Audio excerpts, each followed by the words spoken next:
Well, this complex has now been bought up by a Chinese property company and they're turning it into just what we need. More hotels and luxury apartments.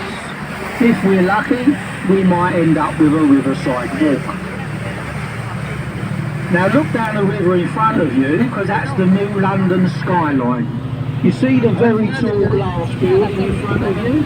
That's called Horizon 22, and it has the highest viewing gallery in London, over £35 each.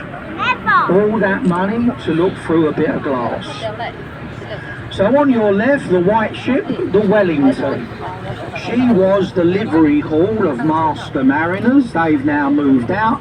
It's now reopening as a private club. But if you look at the stern of the ship, that's the blunt end, you'll see the dragons are guarding the City of London. So look at the dragons, you'll see they're standing as we call rampant, keeping the evil out and making sure the money doesn't escape. Look through the trees on the left, one of the oldest parts of London, known as the Inner and Middle Temple. This is where we train the legal profession of London, the Inns of Court. This is where Prince Harry keeps coming back to London to take everyone to court, because someone else is paying for it. The middle is apartments and some very nice shops downstairs. The building itself now belongs to the Prince of Wales. He owns the South Bank of London.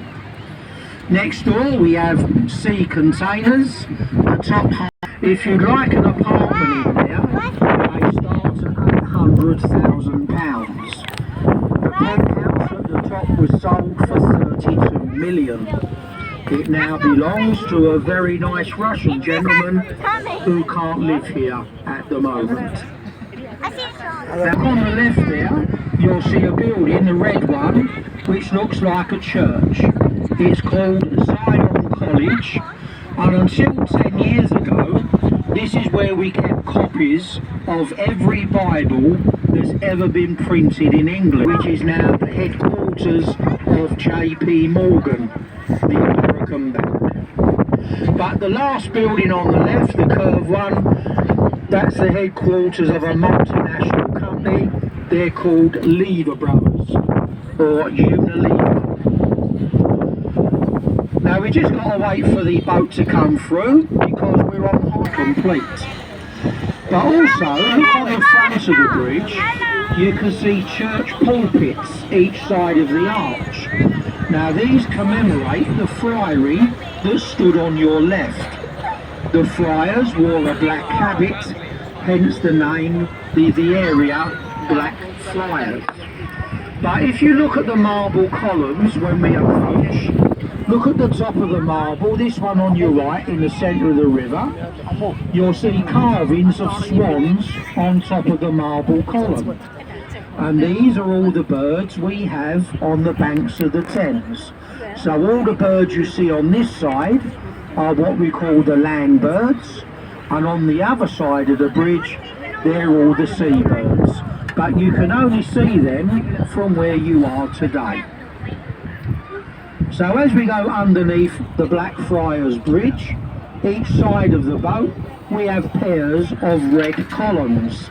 This is the remains of the first railway bridge, and this was designed by Isambard Kingdom Brunel.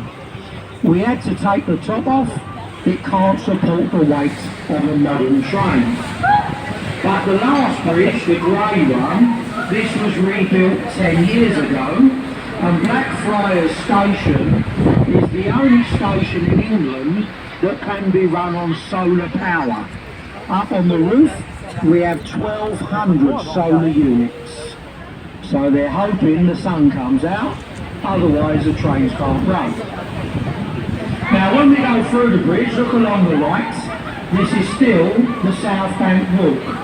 But look at the water level where the people are on the right. Now the building on the right with a tall chimney, it was a power station, it is now Tate Modern. And if you understand modern art, it's a wonderful place to go.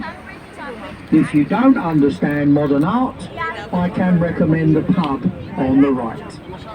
It's a better work of art in there.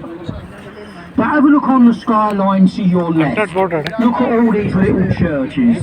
Christopher Wren designed 52 churches.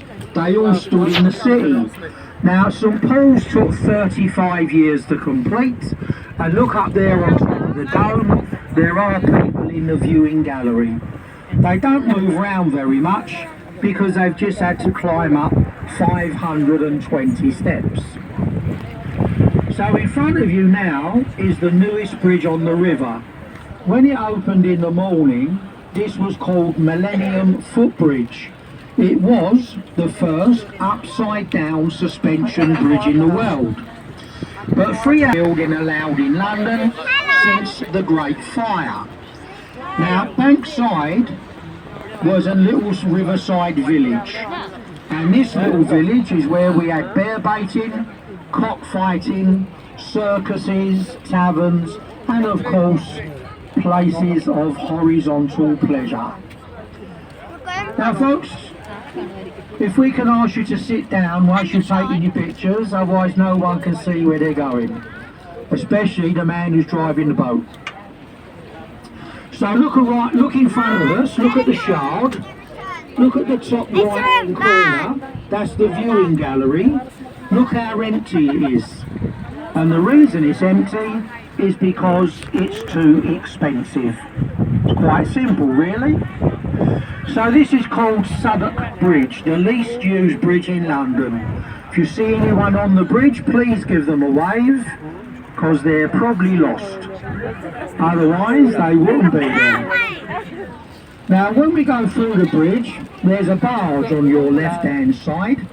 Now, we have lots of arguments in London about pollution and congestion. Well, if you look at the barge on your left, count the containers on the top, because there's another stack. So that's one diesel engine on the Thames, or 100 lorries sitting in a traffic jam going nowhere. Now they're just finishing the renovation work, because very soon she's going to be off on her last voyage around the world. And if you walk along there, just walk behind that ship, and that's a place we call the Borough Market, which will be absolutely packed solid today.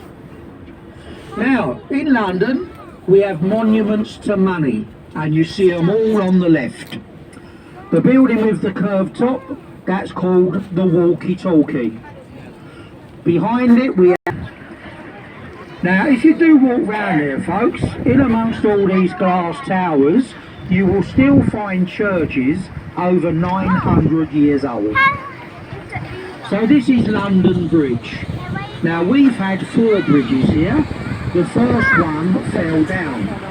The gallery on the top.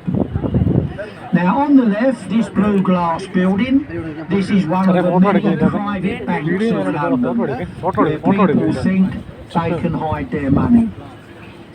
Next door, the yellow brick building, well, that was the oldest fish market in England. But look downstairs here now, you see all the white bubbles? They've had a rave going on there for the last 2 days. So if you want to go along and enjoy yourselves, they'll take your money. Now next door to that, the very elegant building behind the trees, that's called Custom House, and it is the main customs office of this country. But look in front of Custom House and you can see how high the tides come up. Any more and the people would be washing their shoes. But on the right hand side, this is London Bridge and convoys to Russia, the Normandy landings, and in the Korean War. Now she's got 9 decks open, so from the engine room to the radar scanner at the top. One of the first British ships equipped with radar, helping her to sight and sink the battleship Scharnhorst. That was Christmas Day 1943. Now as you can see, she's open today. It's a lovely place to take your children or your grandchildren. You can lose them on there for at least a couple of hours. She's painted in a North Atlantic camouflage, which as you see, blends in extremely well with the ugly buildings behind her. Just one last reminder, folks, once you took your picture, if you wouldn't mind sitting down, please. Now, as we go past the warship, look to your right, and you'll see a building we call the Power Rangers Crash Helmet. Now, this big glass bubble, it was the headquarters for the Mayor of London. He moved out over a year ago. He said the